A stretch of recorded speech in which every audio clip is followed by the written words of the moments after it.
Hey there, folks. Welcome to Spectrum Pulse. We talk about music, movies, art, and culture, and it's Billboard Breakdown.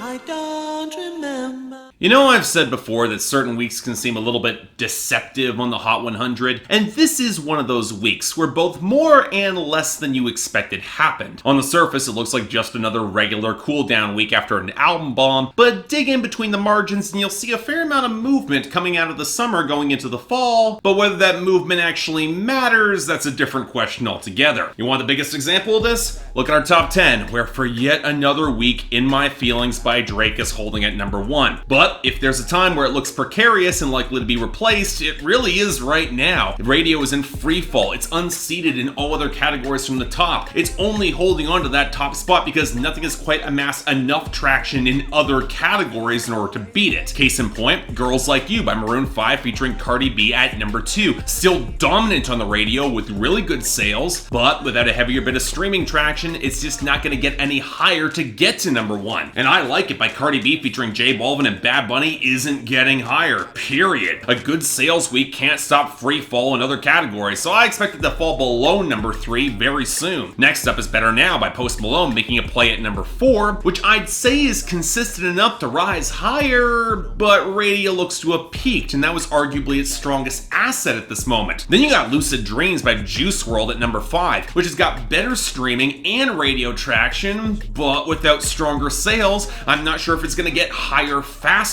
especially when we face our first new top 10 entry, I Love It by Kanye West and Lil Pump at number 6. Now, I have a lot more to say about this song when we get to our new arrivals, but for now, it's the streaming and sales that got it where it is because radio sure as hell is not getting involved, and I can't really blame them. Now, this forces back Fifi by 6ix9ine featuring Nicki Minaj and Murda Beats down to number 7, which might have a stable sales and huge streaming, but it was a non-starter on the radio, and that might be a handicap to keep it from rising any higher. Now, compare this to Sicko Mode by Travis Scott up to number 8, which actually has a bit of radio momentum to support its streaming, and reportedly with a video that's already been filmed, this could get a spike in the near future, it depends. Next up is Taste by Tyga featuring Offset, which is consistent across the board, but did seem to hit its radio peak, which will keep it at number 9, and then re-entering our top 10, we got Love Lies by Khalid and Normani, which is relying on radio to prop it up over all other categories, where it really is deficient there, and even then, seems to be sputtering, might not be in the top 10 for long. And on that note, our losers and dropouts. No considerable dropouts this week, but the losing songs are an interesting bunch, so let's blow through the remnants of Eminem's album bomb fairly quickly. Lucky You with Joyner Lucas fell down to 18, Expect a Rebound thanks to the video, Fall went to 34, The Ringer slipped down to 39, Not Alike with Royce da 5'9" went down to 64, Kamikaze crashed at 77, and Greatest fell to 84. But what surprised me were how many other songs that took considerable hits here. Off the debut last week, we had BB by 6ix9ine featuring Manuel going to 53, and Feels Like Summer by Childish Gambino dropping to 93. But beyond that, the other losers were continuing their fall that started last week, with Drowns the Whiskey by Jason Aldean and Miranda Lambert down to 55, Mercy by Brett Young slipping to 65, Stargazing by Travis Scott slipping down to 71, and Idol by BTS featuring Nicki Minaj continuing down to 91. Hell, the only one of those not in that category is Ape Shit by the Carters, and that's dropping off faster than I expected, placing its year-end list spot for 2018 in serious jeopardy as it hits 73. It's definitely on the cusp right there. Of course, the larger story always goes back to the returning entries and the gains, and once we handle the return for On the Way by Khalid, Ty Dolla $ign, and Black back at 99, the gains are an interesting bunch. For the most part. The only gain off the debuts from last week was for Thunderclouds by Labyrinth, Sia, and Diplo to 78, and the only gain that seems to have any momentum from last week is Happier by Marshmello and Bastille to 35, which paradoxically is making me a lot less happy, but that's a different story. Then we get the sharp rebounds for Barbie Dreams by Nicki Minaj up to 45 thanks to the video, and You Say by Lauren Daigle to 44 thanks to her album's release, which actually did really quite well, but for the rest of our gains, ooh, Whew, yikes. Okay, look, I'm never gonna be all that happy that Hooked by Dylan Scott rose to 48, or that Mo Bamba by Sheck West is up to 54, or that Lose It by Kane Brown got up to 67, but thankfully the rest aren't precisely bad. I don't mind High Hopes by Panic at the Disco picking up traction to 62, or The Way I Am by Charlie Puth up to 69, but what I find a little bit more intriguing are the pickups for Smile, Living My Best Life by Lil Duval featuring Snoop Dogg and Ball Greasy up to 66. It's a joke song, but apparently people are liking it, and I include myself in that. And to my continued pleasant surprise, Promises by Calvin Harris and Sam Smith looks to be getting some traction at 72. About time! But now on to our list of new arrivals. Pretty standard week, but it does get a little complicated further in. Thankfully not right at the beginning though, because we're gonna start with number 96, Electricity by Silk City and Dua Lipa.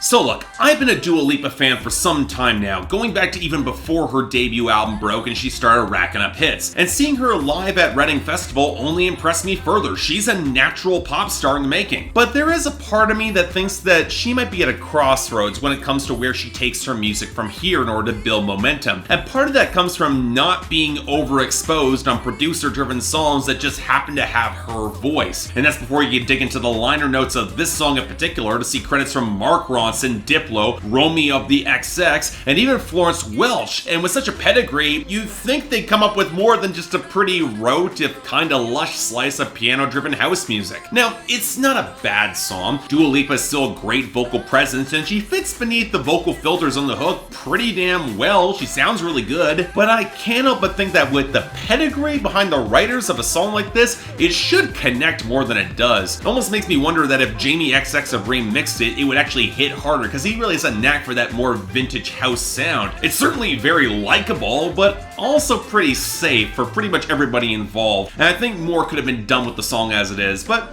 I don't know. Still, it's pretty good. I like it. Number 95, Speechless by Dan and Shay. You already know that you're my weakness. After all this time, I'm just as nervous. Every time you walk into the room, I'm speechless.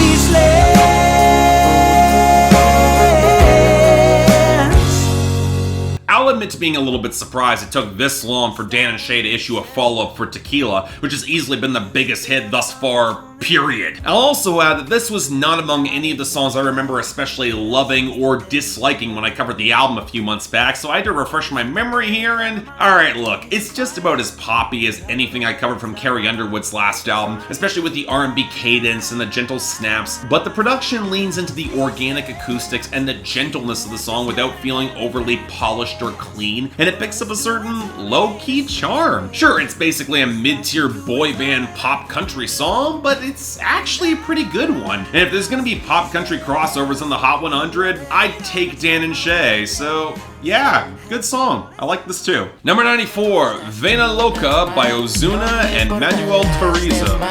Una vaina loca que me da, que por más que intento no se va. Me gustas tú nada más, no me importan las demás. Una vaina loca que me da, que por más que intento no se va.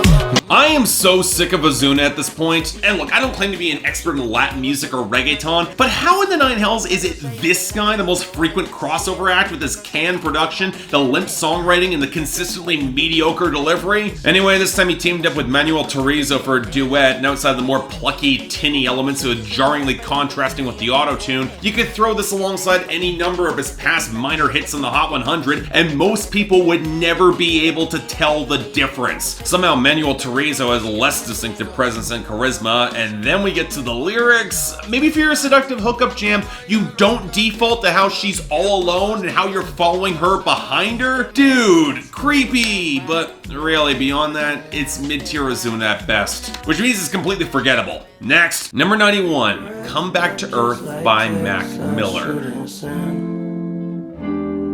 And I got neighbors, they're more like strangers, we could be friends. I just need a way out of my head. I'll do anything for a way out. Yeah, so this is awkward. And if you remember the last time I made Billboard Breakdown and spoke about an artist who had passed away, didn't exactly go very well. Now, I have my reasons for what I said, less related to any animosity that I had residual to the artist and mostly tied to some particularly gross historical revisionism carried out by the fan base of said artist surrounding what he did and to whom that I wasn't about to see expunged from the record, even surrounding his music which touched on said subjects. But you know what, when it comes to Mac Miller, look, I was even less of a fan of his music, but the passing was so achingly sad and tragic that I was hoping just to keep quiet on the matter. If you don't have anything nice to say, don't say it. But now we got a trio of songs from Swimming that made the Hot 100, so I will aim to keep this pretty brief. Yeah, the guitar work and bass is a languid flow that's generally pretty likable, and while I'm not a fan of the off-key synthesizers that drizzle over the track, it's fine enough. But Mac Miller's lethargic delivery and undercooked, meandering lyrics never really sold the song, and this is no exception. Again, he wasn't for me, which makes things a little difficult because next up, number 70, Hurt Feelings by Mac Miller. Everything's different, I can't complain. Don't know what you missing. Shame on you. Yeah. Shame on you. You know, when I reviewed this record, I forgot to note that this song was actually produced by J. Cole. And honestly, from the limp guitar work and forced pitch shifting, it kind of fits the awkward vibe I didn't like on previous J. Cole albums. And honestly, I'm not really a fan of this either. I get how it fits the discomfort in seeing success and knowing that there's change that's weighing heavy on his mind, which fits the whole coping themes that run through the album, but beyond that, a lot of this is empty flexing, and it doesn't exactly go deeper in the songwriting to unpacking those emotions, which leads to a song that just feels kind of emotionally leaden. I want to get more engaged, but there's just not much here. And again, I get that there was an audience for this, and I reckon there's a lot of overlap between Mac Miller and J. Cole fan bases, but again, not for me, and I don't think it's that good. Sorry. Number 33, Self-Care by Mac Miller. But if you kinda hard to see, there's no surprise though. And you can find me. I ain't hiding. I don't move my feet when I be gliding. I just slide it, and then I roll up. Look guys, I'm trying, but this isn't working for me at all. The slapdash auto-tune, the watery melody, the by-the-numbers trap beat, attacked on vocals from Jid and Devontae Hines that feel perfunctory. And then we get to the content where Mac Miller talked about spiraling out of control and how it was seen by everyone around him as he struggles to coast through with really undercooked details. And you know what? The beat switch was okay as he shifts through the sloshed oblivion against the prettier accents. It really does save the song for me. But beyond that, Mac Miller's delivery just doesn't connect. The song just falls into an inert space where I get the emotions he's trying to evoke, but it just doesn't resonate, even with the added sense of melancholy that came at his passing. Probably the best of the 3 songs of his that dropped this week and broke on the Hot 100, and as someone who was not a fan, I can still wish his family and friends the absolute best. Rest in peace, Mac Miller, but beyond all that, let's just move on. Number 13, Rap Devil by Machine Gun Kelly. Being rich and you still mad, let's talk about it. Both of us single dads from the Midwest, we can talk about it. Or we can get gully, I'll size up your body and put some white chalk around it. You know, it's a funny thing with rap beef. You so rarely remember the shots taken by the loser that might have stung more than the winner would ever admit. And as such, I think will be the case with Rap Devil. The viral response that after Machine Gun Kelly released a combat was set on Not Alike, which prompted Eminem to fire back with Kill Shot that I'll likely wind up talking about next week. But as it is, this is fine, I guess. Here's the thing, Machine Gun Kelly, like me, is a longtime fan of Eminem. And about the worst thing you can ever do is face down a fan who knows your material as well as you do. So, you know what? I get his contempt at Eminem's frustration and boredom and writer's block and his inability to accept his laurels. Hell, I said so much so in the review of Kamikaze. And he had some legitimate gripes in the roadblocks that M and his team took to stymie MGK's career. Probably not as big as the ones that MGK himself took when he released Bloom, but still. But here's the thing, like it or not, MGK is not a better rapper than Eminem. And while I didn't mind the production or the hook here beyond some of the auto-tune, which felt unnecessary, his actual wordplay targeting M only really felt like glancing blows to me, and nothing I'd otherwise care much about. And like it or not, for as much as MGK can play with M not being able to take a joke, so he's calling your management to force you to apologize, MGK, you still said his daughter's name and instigated this. Part of this is your fault. fault. And at the end of the day, why do I feel like I brought more actual intensity and hard-hitting references in my review of Kamikaze than MGK did on this entire song? Just something to think about, because this will be forgotten very soon. And finally, number 6, I Love It by Kanye West and Lil Pump. You're such a fucking hoe, I love it.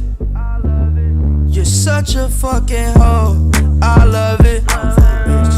Your boyfriend is a dork, make loving. You know, at some point it's hard not just to throw up your hands and walk away. Kanye West and Lil Pump.